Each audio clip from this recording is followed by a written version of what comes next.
मुख्यमंत्री कहाँ गए? मुख्यमंत्री कहाँ गए? क्योंकि मुख्यमंत्री मिल नहीं रहे हैं, हम धर्मशाला थाना में जाके FIR लिखाएंगे कि ट्रेस किया जाए मुख्यमंत्री। सर बोल रहे हैं, मंत्री जी कहेंगे ये तो पुराना काम है, पर मैं आपसे ये कहना चाहूंगा कि जब आपने बाकी कर्मचारियों के बारे में फैसला कर दिया तो पुलिस कर्मचारियों के बारे में आप क्यों फैसला नहीं करना चाहते? इसका मतलब ये है कि पुलिस वाले जो है वो भी सरकार के खिलाफ जो है झंडा उठाए, लेकिन क्योंकि वो यूनिफॉर्म में हैं, यूनिफॉर्म के लोग जो है वो इस प्रकार का काम नहीं करते। इस करके मैं कहना चाहूंगा कि उनकी भावनाओं से भी खिलवाड़ हो रहा है। आज उनकी भावनाओं से खिलवाड़ ही नहीं हो रहा है। मैं कहूंगा कि अगर आप पुलिस को अगर इस प्रकार से करेंगे तो फिर मैं कहूंगा क्या भ्रष्टाचार नहीं पनपेगा? जब आप कांस्टेबल को उनकी तनख्वाह पूरी नहीं दे रहे हैं तो कांस्टेबल को आप बाध्य कर रहे हैं कि आप जो है ना भ्रष्टाचार का रास्ता अपनाओ। और इसलिए मैं कहना चाहूंगा ये सारे जो विषय थे, इन सारे विषयों को हमने यहाँ पे उठाया था और हमने ये कहा कि इस पे ऊपर चर्चा मिले, लेकिन माननीय अध्यक्ष महोदय ने जो है वो तो ऐसा लगता है कि वो सरकार जो बोलती है वही करते हैं। हमने अंदर भी यही कहा है और पटका डाल के वो विधानसभा में आ रही है और वो बताते हैं कि भाई मैं पुराना जो है ना पुराना भगवान और RS का आदमी हूँ। है वो RSS के, उन्होंने पिछले सदन में भी कहा था कि मैं RSS का हूँ।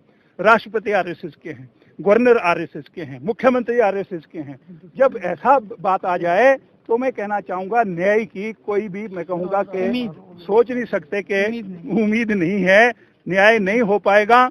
और लोगों से मैं ये भी कहना चाहूंगा कि चीफ मिनिस्टर जो 3 दिनों के लिए चले गए, सेशन कॉल किया, लेकिन उन्होंने क्या किया, उनने आशा जी ने और हमारे बहुत सारे साथी हैं, उन्होंने नियम 67 के तहत जो है वो हमने स्थगन प्रस्ताव दिया था। और मैं ये कहना चाहूँगा कि ये जो विषय स्थगन प्रस्ताव का था वो हमारा ये था कि हिमाचल प्रदेश में जो चोर दरवाजे से नौकरियां दी जा रही हैं और मेरिट लिस्ट को जो है वो इग्नोर किया जा रहा है और साथ में जो रोस्टर है बना हुआ उसकी अवहेलना हो रही है, उसकी अनदेखी हो रही है। हमने ये सारी बातों को लेके और आज की तारीख में मैं ये भी कहना चाहूँगा कि जो सरकार ने आउटसोर्स के ऊपर कर्मचारी रखे हैं, ये आउटसोर्स के ऊपर जो कर्मचारी रखे हैं, ये मैं कहना चाहूँगा कि ये एक कंपनी के हैं। वो कंपनी भारतीय जनता पार्टी से संबंध रखती है। चोर दरवाजे से शिमला की कोई क्लीन वेस्ट कोई कंपनी का नाम है। और मैं ये कहना चाहूँगा कि इसके माध्यम से जितनी नौकरियां दी जा रही हैं आउटसोर्स के ऊपर, वो सारी की सारी नौकरियां जो उनको पैसा मिलता है उससे 1/3 जो है वो कंपनी रख रही है और 2/3 पैसा जो काम करने वाले हैं उनको दिया जा रहा है। बड़े पैमाने के ऊपर जो है वो भ्रष्टाचार हो रहा है, चाहे वो बिजली विभाग के कर्मचारी है, स्वास्थ्य विभाग के कर्मचारी है, IPS विभाग के कर्मचारी हैं। वहाँ पे मैं ये कहना चाहूँगा कि बड़े पैमाने पे ये इस प्रकार की चोर बाजारी हो रही है। और साथ में बड़ी बात यह है कि हिमाचल प्रदेश की सरकार ने पिछले सेशन में जो साल में पहले में हमारा बजट सेशन हुआ था, उसमें मुख्यमंत्री जी ने बजट भाषण में कहा था कि जिनकी कर्मचारियों की मौत रिटायरमेंट से 1 दिन भी पहले होती है, उनके आश्रितों को नौकरी देने के लिए जो है वो सरकार जो है उनको भी नौकरी देगी।